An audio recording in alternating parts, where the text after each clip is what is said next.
नमस्कार सर्वांना. छत्रपती शिवाजी महाराज जयंतीची हार्दिक शुभेच्छा. 390 वर्षांपूर्वी शिवनेरी किल्ल्यावर एक बाळ जन्माला आला. तो बाळ काही साधारण नव्हता. ते इतर सर्व साम्राज्यांना आदरवणारा होता. ते स्वराज्याचं स्वप्न पाहणारा होता. त्यांची आई जिजाबाई त्यांची पहिली गुरु होती. ती जेव्हा त्यांना कुशीत घेत होती तेव्हा त्यांना रामायण आणि महाभारताची कथा सांगत होती. ती त्यांच्या हृदयात धैर्य आणि नीती भरत होती. माझा बाळ, ही भूमी तुझी आहे, हिची रक्षा कर, असं म्हणायचे. महाराज जेव्हा मोठे झाले तेव्हा त्यांनी इतर परदेशी साम्राज्यांसमोर झुकण्यास नकार दिले. त्यांनी काही मावळ्यांच्या मदतीने किल्ले जिंकले, शत्रूंना हरवलं आणि एक असं साम्राज्य उभं केलं जिकडे न्याय, स्वतंत्रता असं होतं.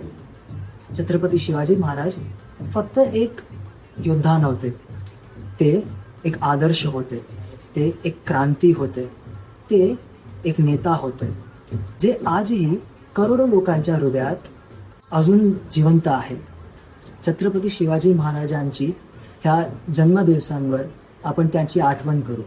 जय भवानी, जय शिवाजी.